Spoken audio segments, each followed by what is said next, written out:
Hi, this is Dave Osh, the creator of Admiral Management.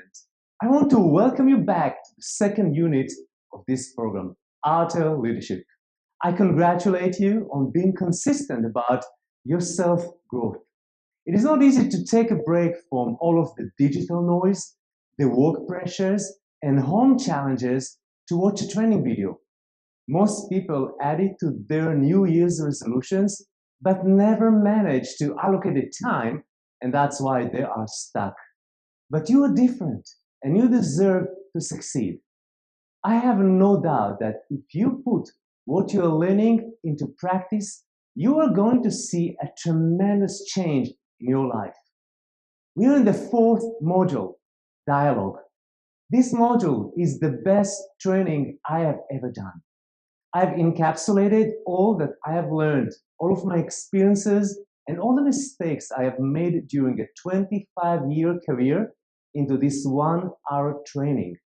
If I had this training in the beginning of my career, I would have scaled the corporate pinnacle in half the time because communication skills are the most crucial in today's world. Communication is the key to building relationships, delivering information, brainstorming, or exchanging ideas. But this training specifically teaches communication in the context of making decisions and how to act upon these decisions. Nothing will happen if you don't communicate it in a specific way. In this video, you're going to discover the secrets of persuasive presentations that lead to a decision and action, from a strategic plan in the boardroom to a sales pitch to customers. In the next video, you will discover the secrets of effective discussion, whether one-on-one or in a meeting. Your corporate career requires both skills, presentation and discussion, so don't skip any video. What you will learn is indispensable.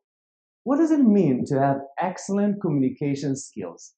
It means that you can have a greater social impact.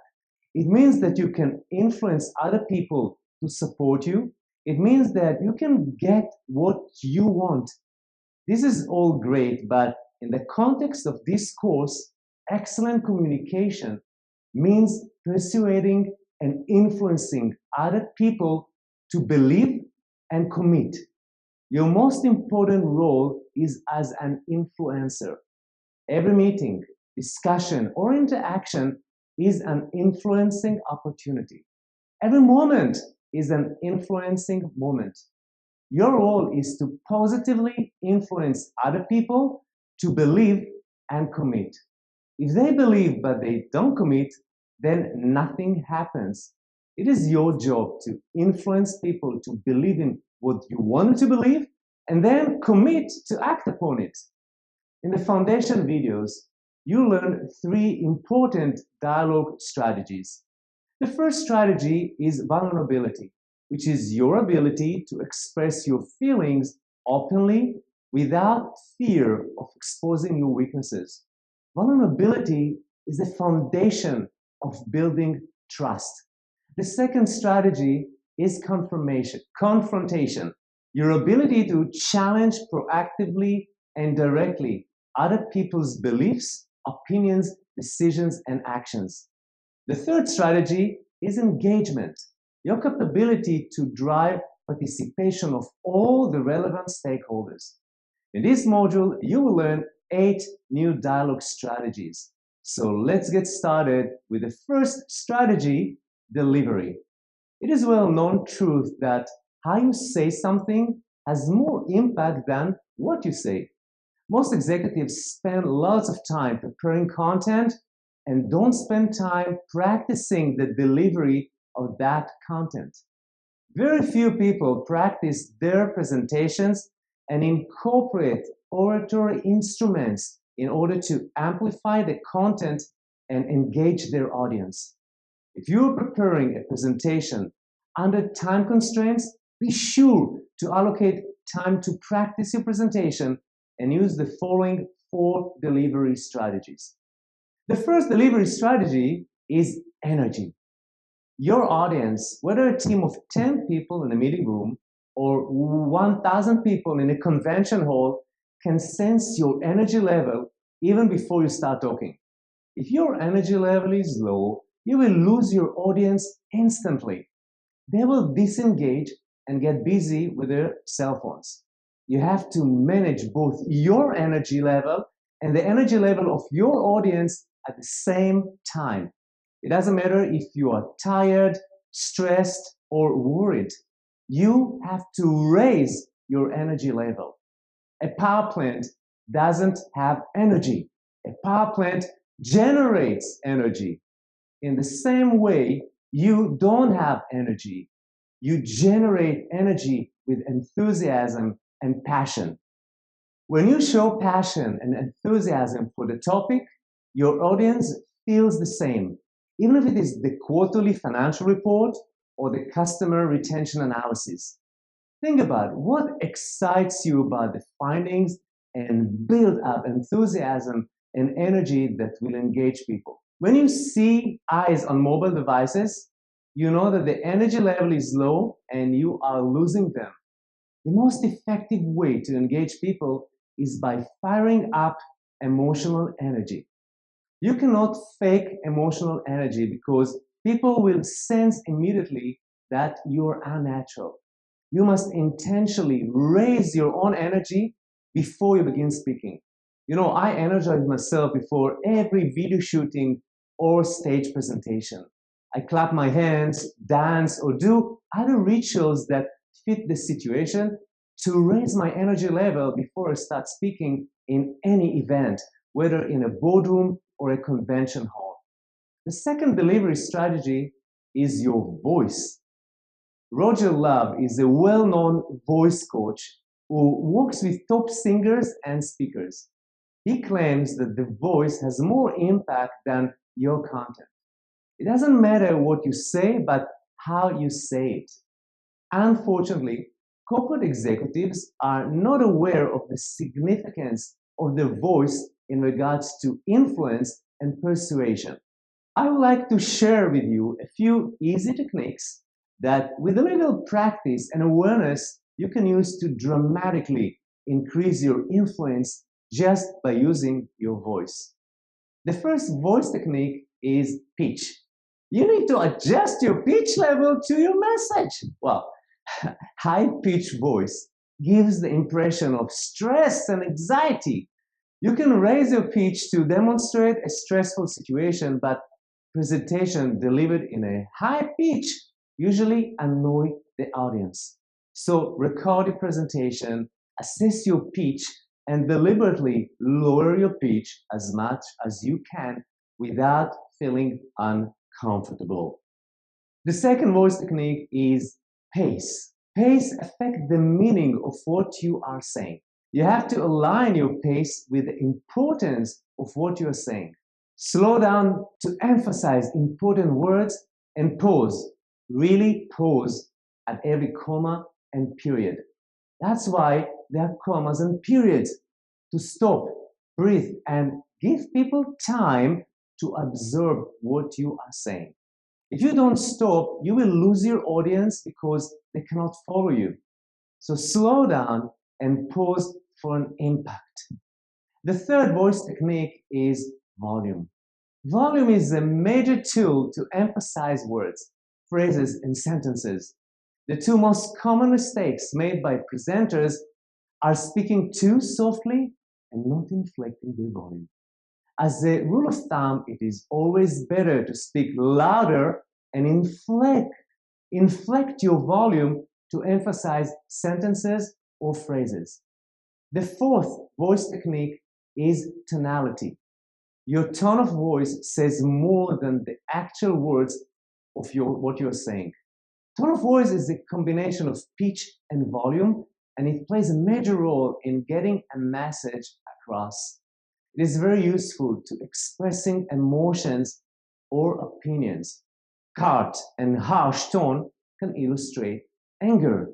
Soft, murmuring, soothing tones can express pleasure or bliss. A tone that rises in pitch at the end of the sentence indicates a question, while one that nasal and choppy can express irritation. The bottom line is that the tone of your voice must be aligned with what you are saying. The last voice technique is melody. What makes a presentation most boring is a lack of melody in your voice. Speaking is like singing. You create your music by stressing differently the word using duration, volume, and pitch. These are your music notes that you use to craft your talk. In every sentence, emphasize the important words by extending their duration, increasing your volume, and changing your pitch. A typical mistake presenters make is going down at the end of a sentence. It gives the impression that you have finished talking and you have nothing more to say. Keep your melody up at the end of every sentence. It is easier said than done. Once you boost your emotional energy and you start using your voice as a musical instrument, you are set for the third delivery strategy, intervals. Your presentation should have intervals like music by creating short paragraphs and short sentences. Too many people talk in long sentences and long paragraphs. As you already know, you pause at every comma and period. You pause even longer at the end of paragraphs. So the longer your sentences and paragraphs are, the fewer intervals there are in your talk. You are losing your listeners again. Speak to a single person for a full one interval. Create eye contact when you start an interval and keep eye contact for the full interval with the same person until you end the interval. Don't forget to take the melody up at the end of the interval. Then pause and create eye contact with another person at the other side of the room while you are starting the next interval. Keep eye contact with that person until the end of the interval, and so on and so forth. People will stay alert waiting for your eye contact in the next interval. There is no better way to engage your audience in a small meeting room or a convention hall. I have maintained eye contact with people in the front rows of a stadium which virally engaged 8,000 people because they felt that I was speaking to them. When you make eye contact, you're engaging and communicating not only with the person you keep eye contact with, but with everyone else. Short intervals with eye contact are your secret weapon so that you can crush your next presentation. The last delivery strategy is physicality. You may hate to think that your physical presence has anything to do with the delivery of content, but it has a major impact. Actually, your physicality can make or break a great presentation. Here's an example. Imagine you have been working for the last 5 days on an important presentation you will deliver to the management. You have invested days in polishing the great content only to find that the participants are disengaged and more interested in checking their inbox. Why? Because you face the screen, you look at the slides, you turn your back to the audience, and your body language reflects anxiety. Your great content loses out to bad physicality. The good news is that once you're aware of the importance of physicality, you will stand tall, raise your chest up, and keep direct and confident eye contact. Record yourself on video, practice in front of a mirror so you can watch your physicality. Improving your physicality as a presenter is not natural. You have to think, plan, and generously give yourself to other people. Be generous with your body. Move around on the meeting room. Let them feel that you are the leader. Can you do it while reading slides? You know, the most effective way to develop your physical presence is to get rid of PowerPoint addiction. Too many people have gotten used to dumping content directly into PowerPoint and then just narrating the slides. PowerPoint slides are usually overloaded with long paragraphs that have been carelessly copied from documents. Your first step to give awesome presentations is to stop using PowerPoint, with the exception of some data illustrations or images. Once you get rid of PowerPoint, you can connect more deeply with the people you are speaking to. Yes, it forces you to memorize your presentation. Yes, it forces you to structure your content well, so eventually you will not need PowerPoint as a reading tool, but as an engaging media. This naturally leads us to the second dialogue strategy, which is the design of your presentation. Good design of your content helps you to perform your presentation well. The first design strategy is storytelling. Presentations are so boring because nothing interesting is happening. You may think that your facts are interesting, but only stories ignite the imagination and engage the emotions of people. The combination of informative facts and a narrative storyline is the winning formula for even the most formal board presentation. Every good story has a dramatic development about a hero facing a challenge, refusing to act, accepting the challenge, and saving the world. Your story must be dramatic, and your hero is the audience, not you. My preferred stories are about other companies that faced challenges, almost died, and then transformed, like the IBM story. The more dramatic the story is, and the more relevant to the audience it is, the higher the engagement will be. If you want to be the hero, jump quickly from me to we and make the audience the real hero. The typical story has a struggle and a defining moment that moves your audience toward the point you want to make. Us against them is a great storyline when we talk about competition. The second design strategy is structure. Many presentations, talks, and dialogues lack a basic structure such as an opening, body, and closing. The traditional structure has been, here is what I'm going to tell you, here I'm telling you, here is what I told you. In a few moments, you will find a better presentation structure. However, remember that every presentation must have an opening, body, and closing. The optimal number of topics is 3 to 5, no more than 5. This structure can easily be remembered. All of my videos present only 4 strategies per video, and each has, on average, 3 to 5 bullet points per strategy.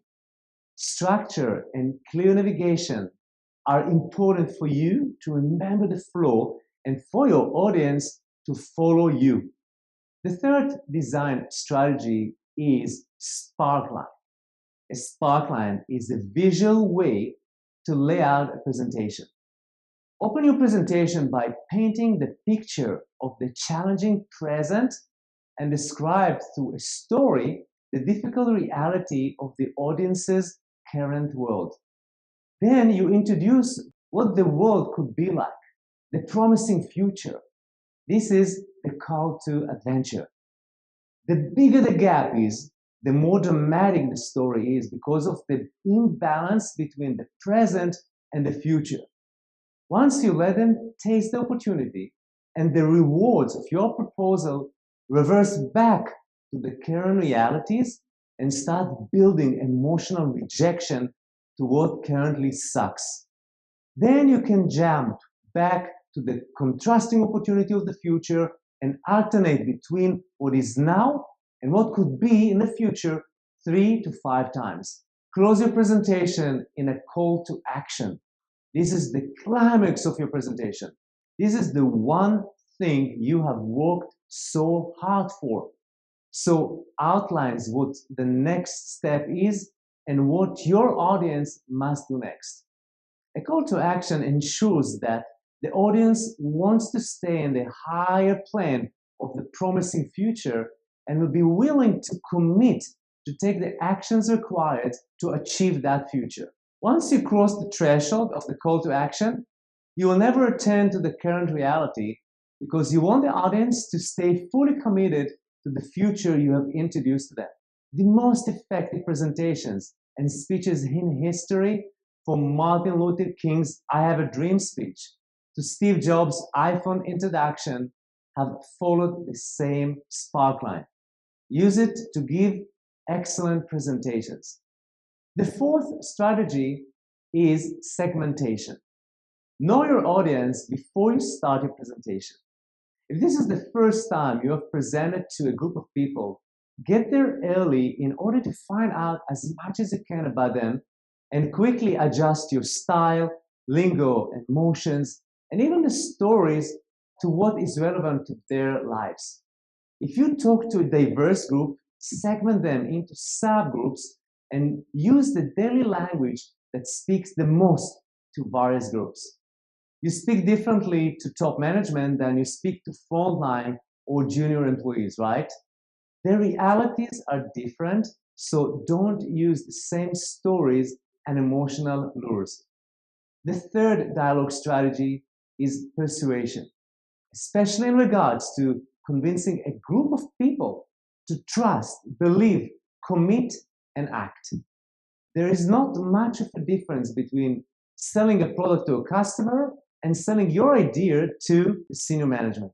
The persuasion techniques you're going to learn are very powerful and can be used for almost every persuasion situation. Never use them selfishly to gain control, manipulate, or drive action that is not for the benefits of others. I trust you to use these powerful skills wisely and ethically. Once you master the following 8 persuasion steps, you are going to rock. The first step is the challenge, or what we described previously as the current reality. The more you paint a vivid picture of the pain points of the audience, the more they will crave your solution. The more you talk about the daily challenges, the more they will relate to you and trust you. The second step is the opportunity or the big claim of your presentation, whether it is a sales pitch or a strategy pitch. This is your value proposition and your big promise. The claim should be exciting, interesting, and compelling to the audience. Explain why it is unique and why now. Alternate back and forth between the challenge and the opportunity using the sparkline strategy.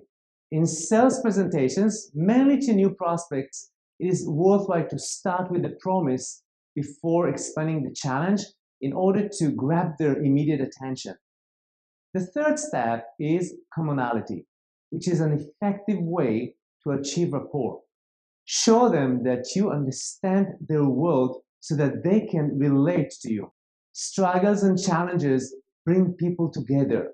Share your struggle, your audience's struggle, and your company's struggle. Without commonality, there is no connection. The fourth step is credibility. It might be your personal credibility, your company's credibility, or your solution or product's credibility. This is the time to start showing some information like results, studies, and benchmarks. There are 3 excellent techniques to build credibility. The first credibility technique is to compare the old world to the new world, the old economy to the new economy, the company before your proposal and after your proposal. The second credibility technique is to bust myths through the introduction of truths. Busting myths is a very effective persuasion technique, especially if you come up with common beliefs that you bust with counterintuitive new truths. The third one is to introduce common mistakes. If people are doing something that you define as a common mistake, they will pay attention to find out what is the right way. These 3 techniques will help position you as an expert so you will grab their full attention. The fifth step is to introduce a solution by laying down the benefits first and the features second. For example, my book's features are that it is a paperback in 200 pages and as a US publisher. Well, who cares? My book's benefits are to speed up your climb to the corner office, multiply your income, and accomplish your aspirations, all while living a meaningful, fulfilling, abundant, and love-filled life. Focus on the benefits rather than on the features. Think of how each feature can affect the lives of the people you are talking to. The sixth step is price juxtaposition. Price juxtaposition means the introduction of the selling price, investment required, or project budget in comparison to a higher cost with a lower value. Your listeners should believe that they get higher value than the expensive benchmark. Comparison can be time-saving, knowledge, or indirect resources, not only dollars value. 5 years ago, I introduced technology acquisition for the first time in the company's history. The investment of $100,000 was perceived as expensive, but once I compare it side by side to a multi-million-dollar R&D cost, it was approved instantly. You want everyone to think, wow, what a great deal. The seventh step is handling objections. There are 3 ways to handle objections. One way is to finish a presentation and ask for feedback, concerns, or objections. This is the worst way to persuade because those who object have already made up their minds and it will be more difficult to change their minds. A common mistake is to sell first and overcome objections second. The second way is to think before your presentation about the 10 potential reasons why people may not accept your idea or product and address them at the end of your presentation. It is a better way to handle objections, but the objections are too close to the call to action. The most effective way is to weave the expected objections throughout your presentation, from the beginning to the end. Think in advance about the conversations people will have in their head and talk about the doubts, concerns, and worries from the beginning of your presentation. End your presentation on a high note without the need to address objections because you have already touched on them throughout your presentation. The eighth and last step is the call to action. I'm always surprised when people don't close the presentations with a call to action. Or if they do have a call to action, they do it hesitantly and apologetically. Never ask at the end of your presentation, what do you think? When you do so, you diminish your call to action. If you gave a great presentation, but your call to action is not strong, confident, or directive, and if you were not emotionally enthusiastic, you will not persuade your audience despite the great content and delivery. You will drive your call to action home by generating emotional energy, connecting the call to action to the vision, and accelerating your pace slightly toward the end. This will create a feeling of moving towards an exciting end without rushing, while at the same time you end with a crescendo. These are the 8 steps to crush every presentation. We will expand about influence in the next video, but for now, let's move to the 4th dialogue strategy, positioning. In every dialogue, you should position yourself as a leader. The first positioning strategy is mutuality. Frame every dialogue, whether a confrontation or a sales discussion, as a positive experience for all sides. Share with your dialogue partner how your proposal will benefit them and also how it will benefit you. If people don't know what is in it for you, they may suspect that you are manipulating them. You know what is the difference between persuasion and manipulation? it is transparency. A mutual benefit dialogue is more persuasive because you explicitly explain the reasons for what you're doing. The second positioning strategy is future driven. While most of your colleagues or customers love to complain and focus on the past, you should focus on the future. Direct every dialogue to the future and paint an exciting, vibrant, and vivid picture of the future. Make sure that most of your conversations are about the future rather than about the past. The third positioning strategy is intrinsic and extrinsic rewards. Extrinsic rewards are external, like money, fame, status, and titles. Intrinsic rewards are internal, such as joy, fulfillment, and meaning. Most of us will do things just for intrinsic rewards because it feels good. Therefore, dance between intrinsic and extrinsic rewards in your dialogues. Do not present only extrinsic rewards to customers or the management. Make sure they know what positive impact it will make on their quality of life or on the world. People are looking for meaning, so help them find meaning in your dialogues. Extend the benefits of your product, service, or project beyond just the self-interest and demonstrate the direct and indirect positive effects on the world. For example, when I negotiated my book deal with my publisher, I accepted the royalty proposal in part because they told me that a portion of the proceeds from the sales of the book will go to Habitat for Humanity. The fourth and last positioning strategy is implied consequence. Talk about what may happen if the people don't take action on your proposal, what they may lose. Fear drives more action than greed. Don't talk directly about consequences because people feel either manipulated or threatened. Use implied consequences. Refer to third-party stories, but never directly to the audience. Don't over-dramatize, actually under-dramatize. Let them conclude that if they don't take action like the other people that you refer to, they will face the same bad consequences. So let's wrap up this video that focused on your presentation skills, introducing 4 strategies: delivery, design, persuasion, and positioning. I hope this serves you in building strong, persuasive presentations. I will see you in the next video, which will specifically address influence through discussion interactions. And until then, every single day, believe in your purpose, consider accomplishments, achieve your highest potential, and live a meaningful, fulfilling, abundant, and love-filled life.